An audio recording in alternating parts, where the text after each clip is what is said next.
Olá, pessoal. Boa noite. Tudo bem? Estamos aqui hoje, eu e o João Paulo Vera, né? João Paulo formado em arquitetura pela Universidade Federal de Uberlândia. Está fazendo pós-graduação em design gráfico. E aí nós vamos fazer um pequeno debate, né, sobre filosofia e pensar esse desassossego nietzschiano. O Nietzsche é um filósofo contemporâneo que trouxe um pouco de dor de cabeça, assim, para algumas pessoas de alguns segmentos da sociedade, assim como o pensamento de algum grupo, que depois, em outro momento, a gente pode até discutir, Paulo, que é um grupo da literatura, principalmente russa, que ali o Dostoiévski, né, tem um pensamento muito interessante também. Mas aí vamos deixar o Dostoiévski de lado hoje, vamos nos ater mais no Nietzsche mesmo, né? E aí o Nietzsche é esse pensador contemporâneo que ele tem uma obra que eu quero só apontar assim a expressão dessa obra que chama O Filosofar sobre o Martelo, né? E o que que seria isso, né? Eu acho que essa é uma expressão muito legal, é um símbolo muito bom para a gente expressar quem é o Nietzsche, né? É o filósofo do martelo. O que que significa isso? Significa que o Nietzsche vem propondo uma ideia de desconstrução de algumas perspectivas, né, da modernidade, para a gente pensar uma contemporaneidade um pouco livre daquelas amarras da modernidade. Como que você pensa isso aí, João Paulo? Então, muito legal. Tipo, o Nietzsche, eu acho que você que me introduziu um pouco do Nietzsche quando eu era adolescente, assim, eu estava entrando no ensino médio. Eu vou até fazer um paralelo, assim, com a minha vida, assim, como que foi isso, porque essa questão do Nietzsche de romper com essas verdades absolutas, né? Com essa moral que muitas vezes é colocada pela família, a princípio, e pela sociedade em conjunto. E eu lembro muito bem assim de ter tido esse primeiro contato com Nietzsche justamente nessa época de muita nebulosidade, de muito questionamento, de criança, adolescente. E é aquela coisa, quando eu era criança, tinha toda essa criação católica, eu lembro que ia para a igreja, e vinham questionamentos na minha cabeça, assim, o que eu estou fazendo aqui? Eu gosto de estar aqui, por que eu estou aqui? Eu estou por causa da família, eu estou porque eu quero mesmo, fazendo primeira comunhão, catequese. E aí foi quando eu comecei a ter um primeiro contato com Nietzsche, e essa questão da moral, né, da moral cristã, que era muito colocada, assim, desde da minha infância, adolescência. E foi um momento, assim, que eu pensei, nossa, será que eu preciso estar aqui mesmo? Será que essa é a minha verdade? Esse é o meu eu? Eu acho que ficou Uhum. muito claro para mim, isso foi muito espontâneo, foi muito natural. Eu pensei, nossa, eu não estou muito feliz de estar aqui, eu não estou muito confortável de estar aqui, tudo que eu ouço não faz muito sentido para mim. Eu acho que foi uma das primeiras vezes que eu tive esse contato com o meu eu, assim, de verdade, não com o que a minha família queria que eu seguisse, queria que eu seguisse aquela tradição, enfim. Então, acho que meu primeiro contato com Nietzsche foi isso, assim, que Ah, eu posso e é falar legal. prático da vida. E é legal isso, João Paulo, pelo seguinte, né? O Nietzsche aponta assim que a sociedade ela vai criando, vai organizando determinados valores, determinados princípios, né? E que são princípios muito universais, né? E muitas vezes esses princípios universais a gente não se vê ele sendo materializado, concretizado no dia a dia. Uhum. E a gente fica com uma sensação de que tem algo que está meio por fazer o tempo inteiro na vida, né? Mas essa, por exemplo, quando Nietzsche faz uma crítica a essa questão do universal, ele vem apontar justamente por uma ideia seguinte: olha, vamos pensar, eu vou fazer aqui agora uma leitura cristã do Nietzsche, né? Se é possível isso, né? Se a gente pensar, por exemplo, Deus ele criou tudo, criou todas as coisas. Então ele não está só no céu, ele está aqui também, né? E só que muitas vezes, em alguns lugares que a gente anda, parece que não nos avisa isso, né? Que ele está aqui também, né? Sim, Que ele está aqui em casa, ele está aí com você, ele está aqui comigo, está com todas as pessoas que estão nos vendo, e que ele faz parte desse processo todo, e não é algo tão distante assim, como nem um muitas pouco. vezes, né, a gente via. E por isso que muitas vezes a gente, vendo determinadas verdades muito longe da gente, a gente fala assim, ué, o que que eu estou fazendo aqui, né? Parece que não é para mim, né? Então a gente cria essa sensação estranha, né, de algo longe da gente. Sim, muito. Muito. Essa questão do. Eu sempre volto nessa tecla, assim, das verdades absolutas, né? Que a gente vai tendo contato com a vida. Não só no sentido da moral religiosa, mas também dessa questão da racionalidade, né? Eu vi muito aí depois de ter passado essa fase. Hoje eu vejo de forma natural, entendo, mas, por exemplo, quando eu comecei a fazer arquitetura, aí tinha uma outra verdade ali colocada, que é a verdade da arquitetura moderna, a Olha lá. verdade da racionalidade da arquitetura moderna, da forma e da função, e que você não podia questionar muito, talvez, na época, porque você estava começando a faculdade naquela época, então tudo era novo e não tinha. E tinha acabado de romper um pouco com essa questão da moral religiosa, com aquela verdade absoluta, e entrei em outra caixinha, né? Vamos Aham. dizer assim, que foi a minha faculdade inteira, 5, 6 anos de arquitetura, que foi a da arquitetura moderna, que é a ideia de Brasília, da cidade toda planejada, dessa Uhum. questão do homem universal, do homem ideal, né? Foi criado um perfil do ser humano ideal para aquela cidade, né? Aquela cidade É. toda ventilada e com ruas largas e com os prédios sob pilotis, o térreo livre para as crianças brincarem e os blocos Uhum. divididos, essa ideia da setorização, né? O comércio aqui, a habitação ali. E aí achei muito legal tudo na época, urbanismo moderno, arquitetura mesmo, Uhum. que foi muito forte no Brasil, né? E aí teve um momento que eu tive contato com a crítica pós-moderna, né? Aham. Aham. Que é a valorização de um pouco do contrário daquilo, né? Que é o retorno aos símbolos, à ornamentação. O Robert Venturi, que é um arquiteto que escreveu um livro sobre Las Vegas, que é essa coisa dos símbolos, das placas luminosas de Las Vegas, que é meio que o contrário de Brasília, vamos dizer assim. E eu Aham. comecei, nossa, olha, eu posso pegar as coisas boas da arquitetura moderna, mas eu posso criticar também, posso trazer isso para mim, né? Sim. E foi muito Aham. legal isso, porque é muito, essa questão da arquitetura moderna tá muito forte, assim. E hoje eu vejo no design também, o design bebeu muito disso, do moderno, do estilo internacional que eles falam, né? O estilo Aham. internacional, que é essa ideia do grid, da hierarquia, das formas, tudo tem que ter um porquê de estar ali. É. Então hoje eu vejo relação disso também no Aham. design. E foi legal um pouco romper um pouco com isso, sabe? Não romper, mas pensar que existiam pessoas pensando sobre isso.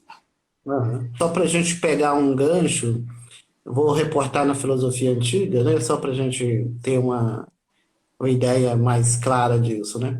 Uhum, Então, quando a gente fala assim, quando a gente está falando essa coisa das ideias universais, né? Desses princípios universais, né?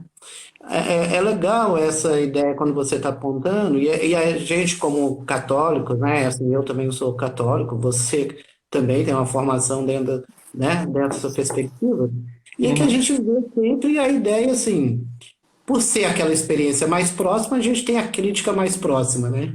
Sim. Fica mais próximo para a gente criticar. Mas, por outro lado, por exemplo, pra você ter ideia, o Nietzsche vai falar assim: olha que maravilha eram os mitos. O Nietzsche vai falar assim: os mitos, por ser simbólico, e aí é o gancho que eu quero passar para você, né? O mito, por ser simbólico, ele traz uma riqueza de recursos de linguagem e um Uhum. recursos infindáveis de comparações, de possibilidades, e que depois os pré-socráticos vieram organizando isso de uma forma tão pitoresca, de uma forma tão simples no mundo da vida. O Tales falava assim, ah, que é o princípio da vida? Ah, a água, e o outro, ah, eu não sei o quê. O Nietzsche falava, olha que maravilha de filosofia na vida, né? Sim. E aí, quando chega o Sócrates, né, e o Platão, eles criam esse mundo ideal, eles criaram o conceito, inventaram o conceito, inventaram também, João Paulo, as formas matemáticas. Sim. Então, as formas matemáticas perfeitas nós criamos mentalmente, que estão na nossa mente, né? Que estão Uhum. na nossa mente, e que nós passamos a reproduzir isso como modelos de verdades eternas e absolutas. Sim. E aí o Nietzsche vai falar: caramba, acabou com a vida. A vida foi massacrada por esses padrões matemáticos universais e que tudo que não tem essas formas parece que não tem vida.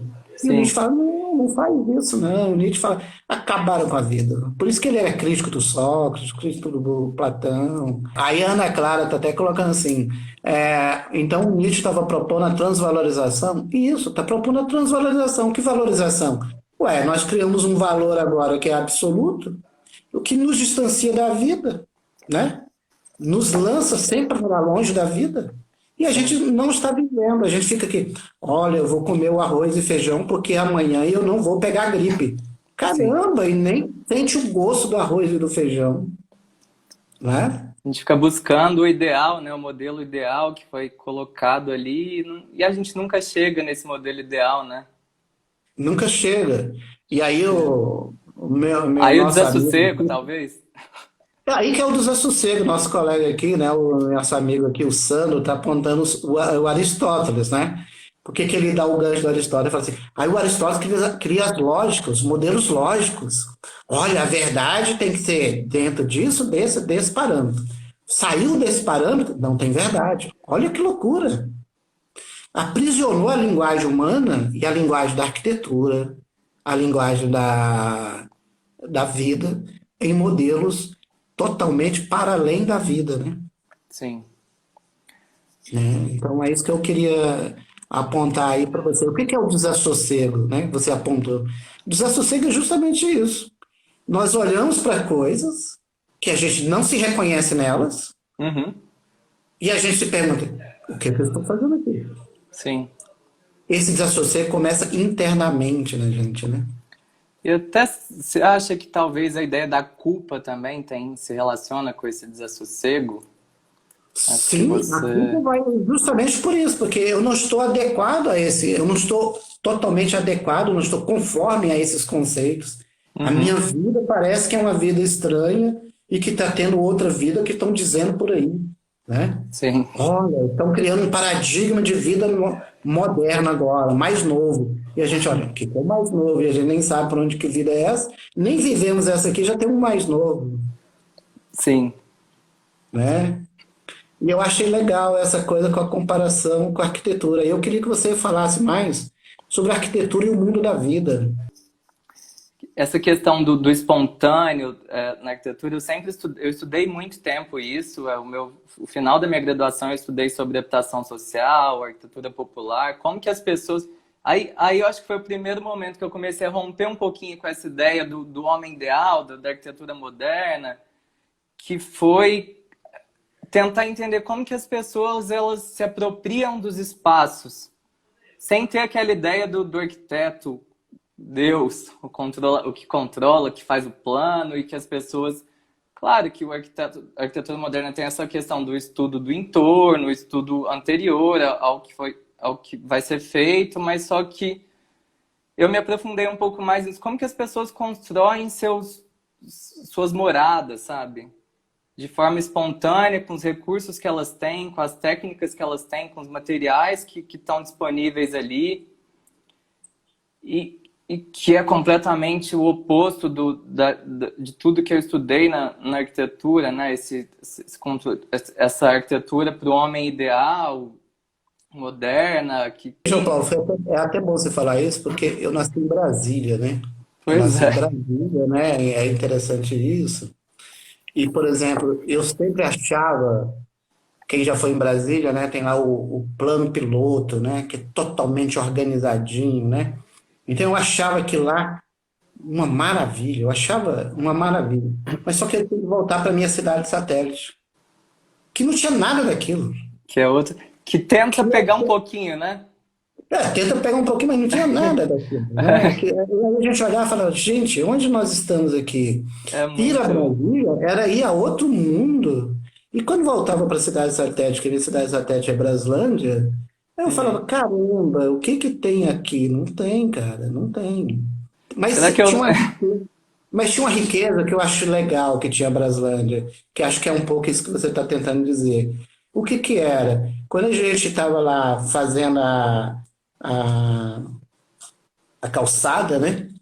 A gente estava lá fazendo a calçada, o outro ia fazer também. O grupo da rua queria ajudar a fazer a calçada. E o Mutirão da legal calçada. disso era o mutirão da calçada sem ninguém falar nada. Ah, tinha fulana que estava precisando de alguma coisa, então todo mundo ia lá ajudar naquilo, que era legal naquilo. E aí o que que tinha depois? Tinha uma grande feijoada, ou galinhada, ou alguma coisa depois, sempre tinha uma festa depois dessas coisas. Então, quer dizer, era um modelo de construção de coisas, né, e de ajudar o outro, mais coletivo, onde a vida Sim, circulava mais. sim. Enquanto que eu chegava lá em Brasília, você não via vida, né? As pessoas não sabiam onde estavam, elas estavam em algum lugar, nos seus prédios lá, né? Tudo. Então é mais ou menos essa ideia que o Nietzsche vem apontando, e vem apontando assim, qual é a sua vida? A sua vida é essa vida aqui e agora, né? Então o Nietzsche fala assim, esses valores morais, esses valores universais, eles servem como guia, mas só que eles não servem como guia para a minha vida concreta, real, agora que eu estou vivendo. A minha vida concreta, real tem o quê? Tem confusão, tem Uhum. problemas. Eu não dou conta da minha vida nem sempre eu dou conta de resolver os meus problemas. E tem a minha existência que muitas vezes eu não dou conta de resolver a coisa imediatamente. Eu fico ali remoendo dentro de mim mesmo para construir as minhas respostas mais adequadas à vida. Sim. Mas, e é isso que o Nietzsche vem apontando. Ele fala assim: olha, mas de momentos em momentos na história da sua existência, seja na minha vida, na sua vida e na vida das pessoas, nós vamos passar por determinados momentos de desassossego. Por Sim. que nós vamos passar por desassossego? Porque alguns valores já não servem mais. Alguns valores para a gente não serão mais referências para a gente mesmo. E a gente vai ter que ultrapassar esses valores, que nem a Ana Clara tinha apontado, e criar novos valores, ou se conformar a novos valores. E que depois nós vamos ter que refazer de novo. Então a Uhum. vida é uma recriação de processos e de valores. Os valores não são totalmente definidos desde quando a gente nasce Uhum.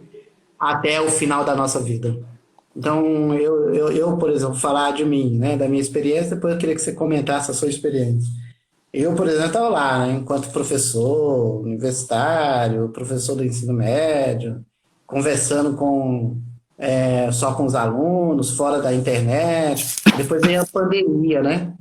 Aí vem a pandemia e nos lança a, a, a internet. E eu falei, Sim. caramba, como que eu vou. A Ana Clara está falando quebrar os paradigmas, né? Aí é justamente isso, ou seja, como que eu vou agora lidar com as pessoas, né? Como que eu vou conversar com as pessoas, como que eu vou conversar com os alunos, conversar com dentro de um novo modelo que eu não dominava também suficientemente. Ou seja, Uhum. isso me desassossegou, me tirou de um lugar comum, me lançou em outro, Sim. né? Então vejo que o tempo inteiro esse desassossego ele vai acontecendo para nos levar para outro lugar, outro espaço, outras mentalidades. Nós temos, aí eu vou falar de mim mais ainda, eu tive que quebrar muitos preconceitos que eu tinha em relação às questões virtuais. E eu queria que você apontasse isso na sua vida, como que esse desassossego foi levando você para os lugares que Uhum. você já passou aí. Não, é muito louco que a gente está sempre vivendo isso, nessas dicotomias, assim. Eu, como eu falei antes, aí teve a questão da moral religiosa, né? Que eu de certa forma, superei um pouco e olhei para o meu eu, para o aquele primeiro contato não me dava desassossego, né? Com a Igreja Católica, com aquela criação, que muita coisa que eu ouvia, que eu tinha que fazer, não tinha nada a ver com o que eu acreditava. E aí fui para arquitetura, tive toda essa aí para o lado mais racional, né? Do homem no centro de tudo, né? Que é o contrário um pouco da questão religiosa. E aí também percebi um pouco disso, dessa imposição, né, da questão da arquitetura moderna e do racional e do matemático sempre controlando tudo, forma e função. E aí eu comecei a ficar desassossegado também. Assim, nossa, tudo que eu vejo no meu dia a dia e tal, eu não vejo toda essa arquitetura que eu tô vendo aqui na faculdade, né? Eu não vejo essa coisa ideal, essa coisa perfeita que eu tô vendo aqui na faculdade, eu não vejo no mundo real, assim. E aí que eu comecei a estudar um pouco mais sobre arquitetura popular, habitação social, como que as pessoas faziam a cidade no dia a dia com o que tem, com o que tinham, né? Então fui também olhando para o meu eu. Voltei para o meu eu. Foi legal, é legal a gente olhar para trás e ver isso, né? Que foram coisas Ah, muito espontâneas, assim, que tudo que era colocado eu ficava desassossegado e tinha isso. E hoje, de novo, também, agora no mercado de trabalho, depois enquanto designer, arquiteto, essa coisa da gente achar que a gente tem controle sobre as coisas, né? Cada cliente novo que a gente tem, que eu tenho, cada trabalho novo, eu tenho que abrir mão de muita coisa do meu ego, artista, arquiteto, e tentar entender, tipo, o contexto da pessoa, né? os filósofos estoicos, né? Só para a gente pegar um outros filósofos que eles também são desconstrutores, né? São os filósofos estoicos. Os filósofos estoicos eles vão falar assim: olha, você quer controlar a vida dos outros, você não vai controlar. Você vai controlar as coisas externas, você não vai controlar as coisas externas. A única coisa que nós podemos controlar somos nós mesmos. E ele fala: se nós conseguirmos controlar nós mesmos, já está de bom tamanho. Uhum. Ou seja, as coisas externas, coisas da vida, né, que a gente vai falando assim, ah, o fulano deveria agir assim, o ciclano deveria agir assim. Quem está falando que deveria agir assim? Eu. Olha como o nosso ego é terrível, né, João Paulo? Você falou aí do ego, né?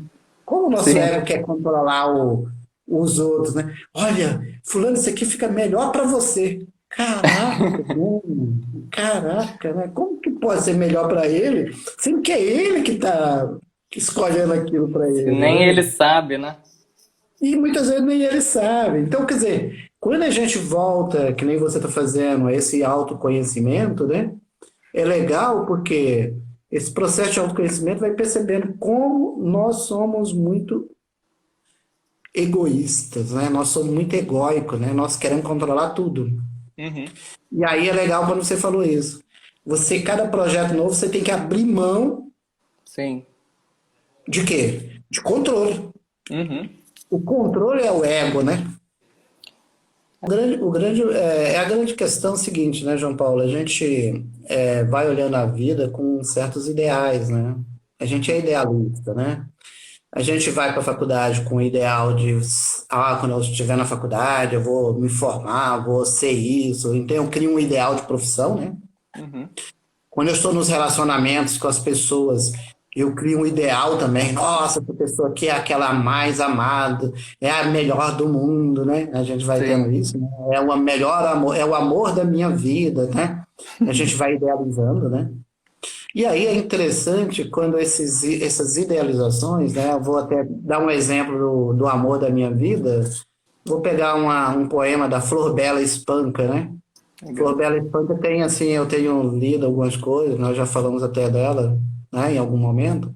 A Uhum. Flor Bela Espanca fala assim: olha, eu tô tão apaixonada por fulano, mas tão apaixonada por fulano que eu não sou mais eu sou ele. Olha que loucura! Nossa. Olha que loucura que é o ideal, né? O idealismo. A pessoa se lança no outro, se perde no outro e ela não é mais ela. Sim. Então é a mesma coisa dos ideais, né? Os ideais, a gente se lança em determinados ideais e a gente olha para a gente e fala assim: quem sou eu? não é? E aí é legal isso, é legal a gente perceber que é importante a gente se apaixonar sim, é importante a gente ter ideais sim, mas ter noção de que eu existo e tenho uma vida concreta, real, né? Eu E tenho esse meu. pontinho, esse ponto de virada é quando bate a angústia, né? O desassossego, a culpa, talvez. A culpa, né? E é interessante uma coisa, João Paulo, que até a gente vem falando, né? Você, a gente vem conversando, que a ideia é a seguinte, né? Quando a gente se angustia na vida, a gente se angustia na vida porque tem alguma coisa que não está legal, Uhum, né? Que é o sim. desassossego que nós estamos falando. Então, quando a gente se entedia, eu tô com tédio, hoje, nossa, hoje parece que a coisa tá minhaca. É isso, parece que tem alguma coisa que não está, ou seja, eu estou em dissintonia comigo mesmo, Aham. né? E quando eu estou em dissintonia comigo mesmo, é um sinal de que eu preciso dar uma refletida sobre mim mesmo, parar um pouquinho Sim. e falar, opa, o que está acontecendo? Será que eu estou me perdendo? Uhum. Né? E aí para até se reconstruir como pessoa, né? Quais são os valores que eu tenho mesmo? Para onde eu estou indo? Sim, Né? com certeza. Então eu acho legal esse tema, né? Esse tema é bem muito é rico, né? Essa coisa do desassossego, justamente por isso, porque traz a ideia da nossa mortalidade, traz a ideia da nossa efemeridade. Nós vivemos aqui e agora. Ah, mas tem alguma coisa acontecendo que eu não estou bem, que eu não vou bem, não gosto. Ué, mas é isso mesmo, nem tudo a gente gosta na vida e a gente tem que conviver com ela, Uhum. né? E a vida é isso, né? A vida não é algo tão sublime. Talvez será um dia quando a gente alcançar outros níveis de espiritualidade ou de existência, ou talvez não mais aqui, né? Mas enquanto a gente estiver aqui, a vida vai ser essa de desconforto e conforto, insegurança e segurança. Nós somos esse paradoxo, né, João Paulo? Nietzsche, que ele coloca a ideia do super-homem, né? Como que na prática, assim, seria isso? Porque você não colocar mais tudo como absoluto, mas tudo como mutável, como adaptável. Como que será que seria isso, esse... Então, João Paulo, é interessantíssimo isso. Vou tentar fazer uma comparação disso. Eu acho que eu estou blasfemando Nietzsche demais. Assim. Os nietzschianos vão ficar bravos comigo. Os judeus, né, no Antigo Testamento, e tem um pessoal aí fazendo uma releitura, né, do pensamento cristão e judaico aí. Então é interessante isso. Eles apontavam assim: olha, Deus sempre esteve presente com o ser humano. Deus seria aquela grande nuvem que Moisés estava sendo tirando o povo do Egito, né? Uhum, Moisés tirou o povo do Egito e falou, ó, vamos te levar para a terra prometida. Olha a ideia de ideal, ó. uhum. Moisés falou, ó, Forte. tem terra prometida. Lá nessa terra vai ter leite e mel. Olha que Olha. maravilha, São Paulo. Nossa, deve ser maravilha um lugar desse. E o povo sai e segue Moisés. Só que aí Deus fala, eu estou com vocês. E aí Deus fala assim para Moisés, eu estou na nuvem. E Moisés está no chão. Quem estava andando com o povo? Moisés. E o povo reclamando. Se eu tivesse ficado lá no Egito, lá que seria uma vida melhor. E quem está ouvindo tudo? Moisés que está coitado, ouvindo toda coisa. Mas Deus está lá, ó. Tô com você, mas cada vez que Moisés chegava perto da nuvem, a nuvem saía de perto dele. Então, esse ideal, essa ideia do ideal do super-homem do Nietzsche, é mais ou menos isso. Quanto mais nós vamos nos aproximando do ideal, o ideal sempre tem algo para ser refeito, a gente está sempre refazendo a vida. Nós somos aqui esse eterno refazer da vida. A vida é um processo de civilização contínua Uhum, enquanto a gente estiver aqui. O Nietzsche vai falar, é isso que é a vida. A vida é esse processo de civilização contínua. E eu não estou totalmente pronto. Eu não estou totalmente acabado. Daqui a um pouco o João Paulo fala, olha, eu alcancei esse ideal, beleza. Daqui a um pouco o João Paulo fala, esse ideal já não serve mais, eu quero outro. ah, Então é isso que o Nietzsche vai falar. é essa reinvenção, até mesmo para você, a Núbia até apontou aqui, a ideia da criação, da criatividade, João Paulo, né? A ideia da criatividade é justamente essa. Eu preciso fazer o quê? Se eu me conformo o meu pensamento a determinados modelos, eu Uhum. não tenho criação mais, eu não crio Sim, mais nada. O sim. processo de criação, de criatividade das coisas e da minha vida é contínuo, Uhum. né? E aí é interessante isso, né? Ou seja, nós não somos totalmente completos. Agora, isso nos assusta, né? Isso nos assusta. Por que que nos assusta? Porque a gente quer uma completude, a gente quer chegar a uma plenitude.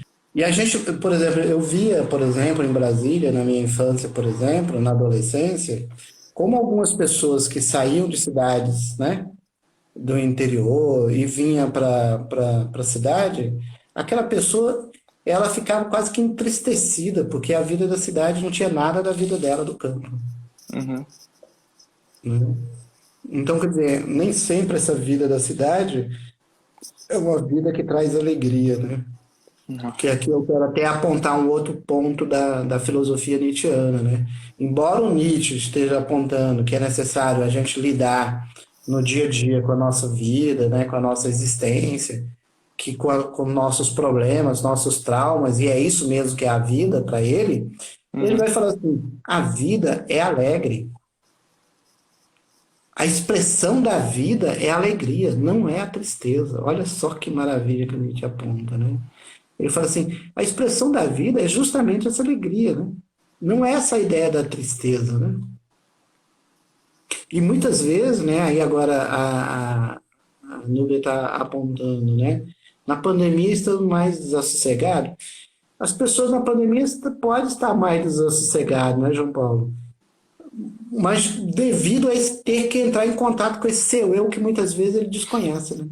Então a gente vai vendo assim que muitas vezes, quando a gente sai de uma, vou usar uma expressão, caixinha, Uhum. a tendência da gente quase que é entrar em outra. E Uhum. acaba sendo tão desconfortável quanto aquela primeira. E a gente pensar no seguinte, a gente pensar assim, os conhecimentos, eles não são estanques, eles não são assim, esse conhecimento é da arquitetura, esse conhecimento é da filosofia, esse conhecimento é do design, esse conhecimento é... O Uhum. conhecimento está aí. Sim. Ele está aí para quem quiser, ele sempre esteve perto da gente, a gente sempre usou ele de um modo ou de outro, a gente utiliza determinados conhecimentos para resolver os problemas da nossa existência, né? Uhum. Então, nem sempre aquele curso que a gente faz, né? Eu já fiz vários também cursos assim, mas esses cursos, volta e meia, eles acordam algumas ideias que eu precisarei ou que eu estou precisando em um determinado momento. Então ele só me equipa para cada vez mais para me tornar melhor do que eu já sou. Encerra falando aí seus agradecimentos. Eu quero agradecer as pessoas e agora o João Paulo agradece. Gente, muito 5 segundos. obrigado. Obrigado pela presença.